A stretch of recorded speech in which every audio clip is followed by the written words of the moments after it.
pukul berapa tadi? Mama memang udah lumayan lama mikul sakitnya udah kurang lebih 4 tahun ini. Cuman memang kondisi beberapa bulan terakhir ini yang naik turun. Jadi sempat masuk keluar rumah sakit udah beberapa kali, dan yang terakhir ini memang sebelum beliau wafat ada di rumah sakit karena kondisinya memang kembali lagi nggak stabil gitu karena penyakit ginjal yang udah lama di apa namanya dialami. Tadi pagi sekitar jam 5.15 karena yang nemenin di sana kebetulan bapak sama ada salah satu perawat dari sama orang rumah, ada 3 orang yang nemenin. Tadi pagi posisinya semua masih di rumah. Saya juga pas kebetulan lagi mau olahraga, mau sih benar-benar pas mau berangkat tiba-tiba dapat telepon harus ke rumah sakit karena kondisinya tiba-tiba drop. Gak lama kemudian pas kita di jalan dikabari mama udah wafat. Kenangan apa sih bang dengan Wah, terpukul banyak banget ya. Bisa dibilang itu ibu kedua saya ya gitu. Terutama buat Usi, pasti Usi yang lebih terpukul karena ibunya yang paling dia sayang. Usi kebetulan anak satu-satunya perempuan di rumah dan dekat banget sama mama, kurang lebih sifatnya mirip sama mama dan banyak hal yang diturunkan dari mama ke Usi gitu. Kalau kenangan ya banyak banget. Contohnya di rumah ini dulu saya lamaran juga di rumah ini, jadi segala sudutnya punya cerita gitu bareng sama mama. Ada pesan-pesannya tadi kan mungkin dari ke anak-anak maupun cucu-cucu dari Nah, waktu beliau kemarin kembali sadar itu, waktu sempat bisa diajak ngobrol itu dia nggak minta apa-apa, cuman minta dibawa pulang sebenarnya. Dan dokter pun juga sudah memberi wacana, oke, boleh deh rawat jalan, tapi benar-benar harus dipantau beberapa hari sekali, harus kembali ke rumah sakit gitu. Beberapa hari ini Usi juga udah nyiapin salah satu kamar di rumah ini untuk ditempatkan buat mama gitu, plus dengan perawat udah dipikirin tempat tidurnya apa segala macem, dibersih-bersihin apa segala macem. Ternyata ya takdir bilang berbeda. Kalau pesannya sih itu aja, dia nggak mau dimakamin jauh-jauh dari adiknya Usi yang kebetulan 1,5 tahun yang lalu meninggal. Dan almarhum Gilang itu memang salah satu yang paling dekat, anak yang paling dekat sama mama. Makanya mama waktu Gilang pergi itu terpukulnya luar biasa. Mulai dari situ memang naik turunnya kondisinya mama, dan susah buat move onnya gitu. Karena mungkin beliau ngerasa sebagai orang tua, kenapa nggak saya dulu gitu, kenapa harus anak saya dulu yang diambil dan lain-lain lah. Makanya pesannya cuma itu doang. Pas beliau lagi sadar tuh, kalau tiba-tiba mama meninggal, mama nggak pengen jauh-jauh dari Gilang. Makanya karena tadi kita ngecek di TPU-nya kondisinya tidak memungkinkan bersebelahan, jadi kita tanya mungkin nggak kalau misalnya dijadiin satu gitu tuh bapak yang pengen gitu, dan akhirnya ternyata diwujudin di tempat yang di lubang sama.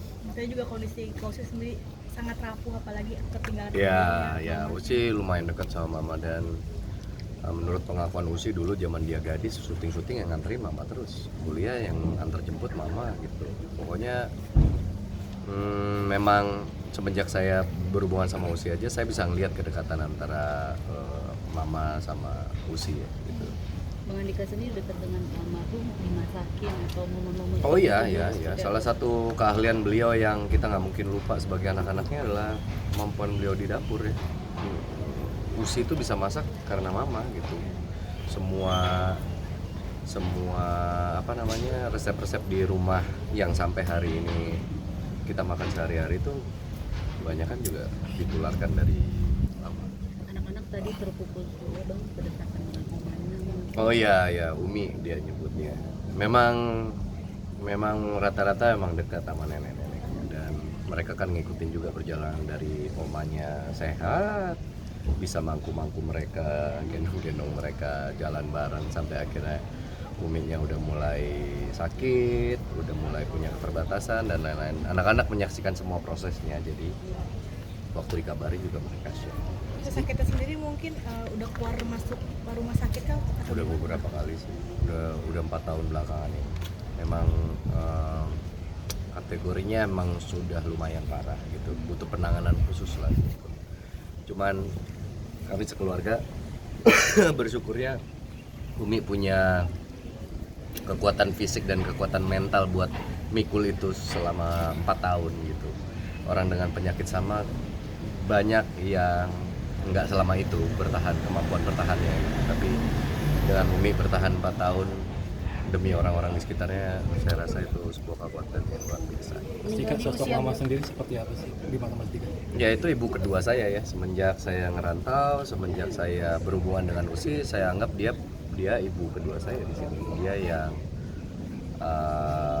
jadi panutan buat saya juga, selain ibu saya yang ada di Malang, karena kami kan posisinya berjauhan. Jadi ada apapun ya kadang-kadang kita melibatkan mama untuk setiap keputusan yang kita ambil gitu. Nggak jarang dulu kita sharing tentang apa yang kita hadapi dan ngikutin saran-saran beliau gitu sebagai orang tua. Saya menghormati dia sebagai ibu saya, sama-sama seperti ibu saya yang ada di Malang. Mama meninggal di usia berapa?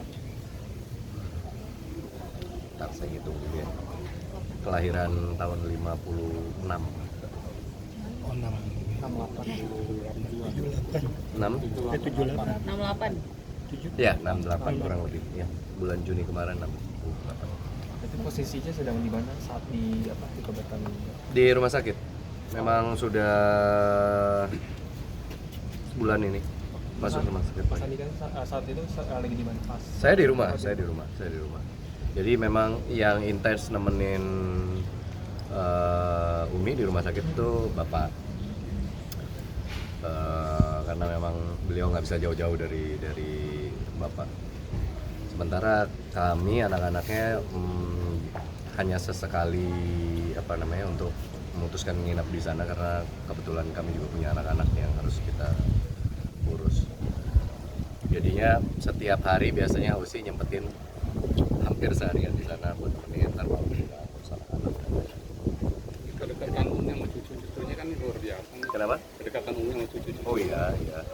Nah bagaimana nih kontaknya? Ya beberapa di antara cucu-cucunya kan ya udah kategorinya udah bisa memahami lah apa yang terjadi ya. Sementara yang masih kecil-kecil nih memang ya sebisa mungkin kita menjelaskan dengan bahasa yang mereka pahami gitu. Kayak saya ini contohnya ngasih tahu ke anak saya, ya Umi udah gak sakit lagi, Umi udah justru jauh lebih happy, Umi punya rumah baru, rumah barunya di surga, dia bisa ketemu sama Allah, bisa ketemu sama keluarga yang udah mendahului kita lebih lama dan lain-lain. Nanti suatu saat semua kumpul lagi. Sempat ada planning mau liburan juga nggak sih? Tadinya iya, tapi kita belum obrolin matengnya gimana. Cuman planningnya memang sudah ada. Cuman ya keputusan mengenai itu kayaknya nggak pas buat dibicarain sekarang. Dah. Ada Terima kasih Bang Andika. Terima kasih ya. Doa. Doa. Ya saya mewakili keluarga besar. Saya ingin mohon maaf sebesar-besarnya buat orang-orang yang mengenal beliau atau pernah berhubungan dengan beliau semasa hidupnya. Apabila ada salah dan hilaf, saya minta maaf dan minta dibukakan pintu maaf yang sebesar-besarnya atas kesalahan-kesalahan dan kehilafan beliau. Dan kalau misalnya ada sesuatu yang belum selesai dengan beliau, bisa menghubungi kami pihak keluarga untuk bisa segera menyelesaikan dalam bentuk apa. Terima kasih Bang Andika.